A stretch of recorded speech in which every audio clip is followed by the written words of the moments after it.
Hello and welcome to IELTS Bob, your ultimate destination for IELTS exam preparation. I'm Bob, your dedicated guide to mastering the IELTS and achieving your dreams of studying, working, or living abroad. Are you overwhelmed by endless IELTS practice materials online? Don't worry, IELTS Bob has you covered. Here you'll find top-quality practice tests and expert tips to sharpen your reading skills and boost your confidence for exam day. In today's video, we'll dive into an IELTS short listening practice test with answers. Whether you're just starting your IELTS journey or striving for a perfect score, this video is tailored to help you succeed. If you find this helpful, don't forget to like, subscribe, and hit the notification bell to stay updated with the latest IELTS tips and practice materials from IELTS Bob. Let's unlock your potential and make IELTS success your reality. Are you ready? Let's get started.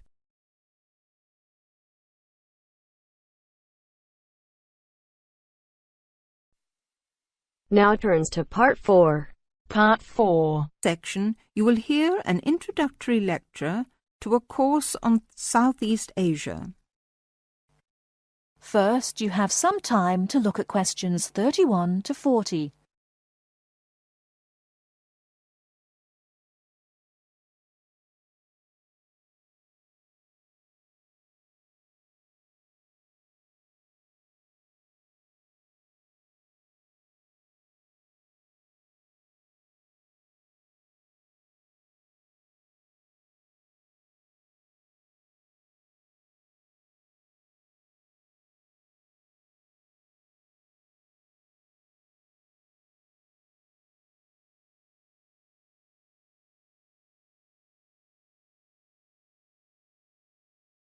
Now, listen carefully and answer questions 31 to 40. My name is Paul Stange. I'm coordinator of this course. It's called Southeast Asian Traditions. I'm also the author of the study guide and the course reader, and you should have those in front of you. As well as these, you'll need 2 textbooks for the course. There's the one by Osborne and there's another by Legg. I'll talk a bit more about the reading materials in a moment. Now, if you haven't got these materials, you can buy the textbooks at the university bookshop, and you can collect the study guide and the course reader from me on your way out of the lecture.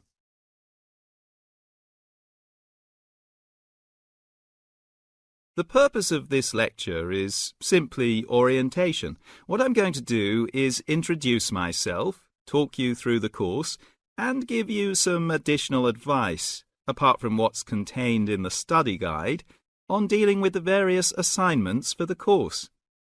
First of all, the materials. You'll find the 2 textbooks very clear, and they give a good basic coverage of the history of the region. Most of the reading materials in the reader are fairly easygoing, but I have to warn you that 2 of them are quite difficult. These are the readings by Smale and Bender, and of these 2, the one by Bender is perhaps the more challenging. But don't let that put you off, because understanding these 2 readings is important to help you develop a clearer understanding of the cultures. In other words, they'll help you acquire greater sensitivity to the differences between the various cultures in the region.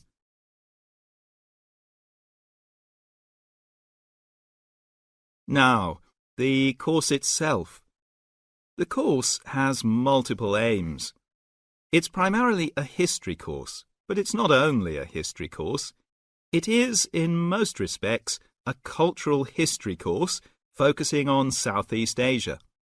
Nevertheless, the course is, as you'll see from the materials, an introduction to the Southeast Asian Studies component of the Asian Studies program. In looking at the cultural history of Southeast Asia, there are 2 major influences to be considered, the Chinese and the Indian. It's important not to forget the extensive influence that these 2 countries have had in the region. China has been trading throughout the region since at least the 6th century, so many of its cultural and social traditions have influenced the countries in the area, and religious practices from India have helped form today's culture. So we'll be looking for the links and the connections between traditional patterns and today's developments in the region. I think you can now begin to see how these past influences might form a background for the present-day social practices. And in the same way, this course will form a basis or background for second and third year courses, with their focus on the modern period, and in particular, the economic and political situation of the region. So, that's the outline of the course. I'd like to go on now to look at what you have to do, your assignments and so on. That is the end of Part 4. You now have half a minute to check your answers.